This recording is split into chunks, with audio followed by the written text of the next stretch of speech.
Welcome to Fraud Friday. I'm Bob Coleman. Joining me, Lance Sexton, Delaney Sexton. Pre-Mother's Day special. Delaney has a special report for us. Before I want to get into that, though, Lance, we have a special new webinar that's never been done. We're going to do it on May 29th. Tell us why this is an important webinar, and I don't know if you want to say how many referrals you've done, but why do lenders need to really pay attention to when to report to the Inspector General on fraud? Well, Bob, this really blew up during COVID with the COVID loan programs, and PPP lenders were responsible for reporting potential fraud to the SBA's Inspector General. But it doesn't go away since COVID's over. And there are requirements that a participant lender has to take care of. As you're taking applications, you may witness examples of fraud. You may witness examples of fraud once, you may do a loan, approve a loan, close the loan, disperse the loan, and then find fraudulent activity. But SBA participant lenders are tasked with identifying that. They're tasked with reporting it when it occurs. Now, this webinar is currently under development, so there's going to be a lot of exciting material, but I just think it's important for us to know what to do when we recognize fraud in an SBA loan. Lance, when I was doing the initial research on this, I came across something which I never heard before. And it says when you are in liquidation, you need to coordinate with the Inspector General to get their approval. I've never heard that before. Tell me how that complicates the issue. I'm not in liquidation. Typically, you would not unless there was a fraudulent activity. Okay. But quite often in liquidation circumstances, guys, you'll have borrowers that try to move assets, that try to hide assets, and that certainly is fraudulent. Can be fraudulent behavior that needs to be coordinated with the Inspector General. But it'll be an exciting webinar, and we do have a responsibility as an SBA lender. If we identify fraud in an SBA loan product, we have to report it. You are required to do it. It's a must. It's a requirement. Okay, very good. So it sounds like, just to close that, it sounds like what you're saying is notify what the Inspector General wants to know is to notify them of what's happening in the liquidation process, and that makes sense. So they don't actually approve what's going on. Okay, very good. Absolutely. All right, Delaney, mother and daughter, all in the family.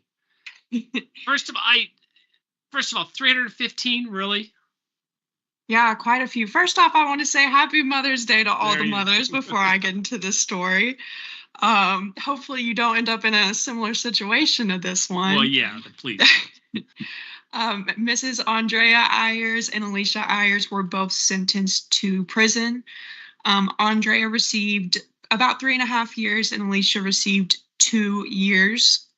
So what they did, they submitted 315 fraudulent EIDL applications seeking more than $3 million. I think they were primarily taking advantage of the EIDL advance aspect of the program, but they were able to obtain 1.7 million for these applicants, and they were receiving kickbacks of anywhere from $2,000 to $5,000, and it's believed that they received about $500,000 in kickbacks. Wow. Now, I'm not so sure it was worth it because they each have to forfeit $1.7 million. It wasn't worth and it. They each have to pay restitution of $1.7 million. Wow. Pretty significant jump for what they are believed to have obtained. Delaney, what was their background? I'm sorry, Lance. What was their background? How did they position themselves as the experts in this process?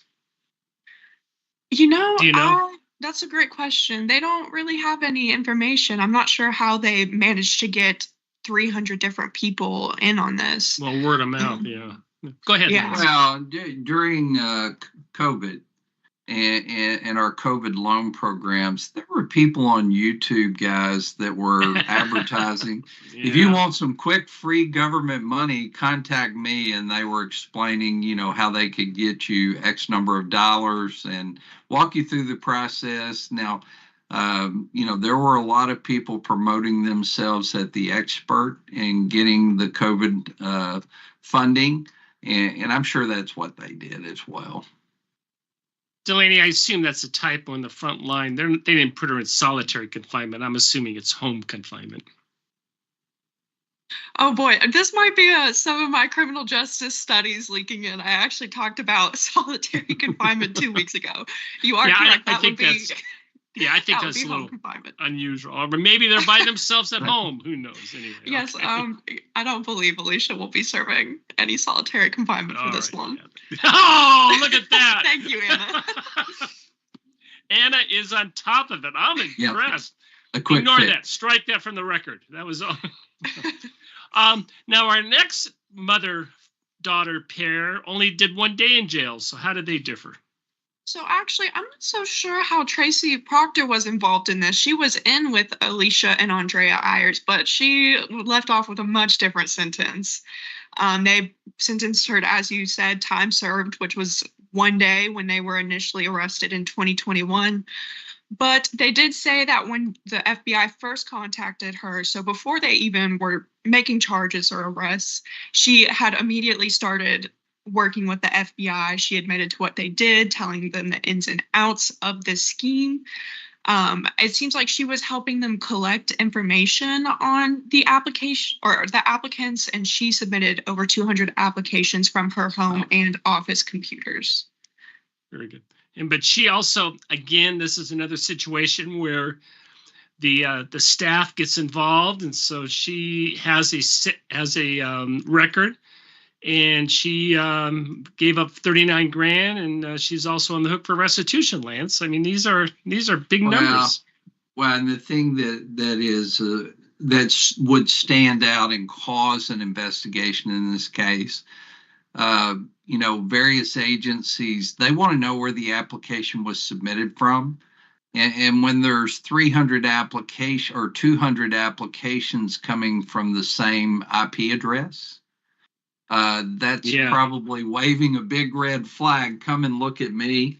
And so, I mean, that obviously is something that probably played into them getting caught. But it stuns me. I've seen a lot of fraud cases where there are 3, 4, 5, 5 guys that play basketball together on a Saturday morning all get together and come up with a scheme to get a fraudulent PPP loan, or 5 guys that go fishing, but these 200 and 300 cases, that's significant.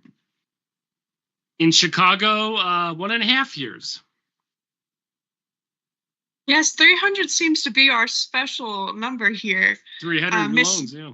Ms. Makovic was one amongst 7 defendants who were indicted initially for a scheme that was seeking $40 million in EIDL funds. They ended up obtaining $16 million, but she in particular personally submitted and assisted one of her co-defendants was submitting 18 applications that was seeking $2.6 million in benefits.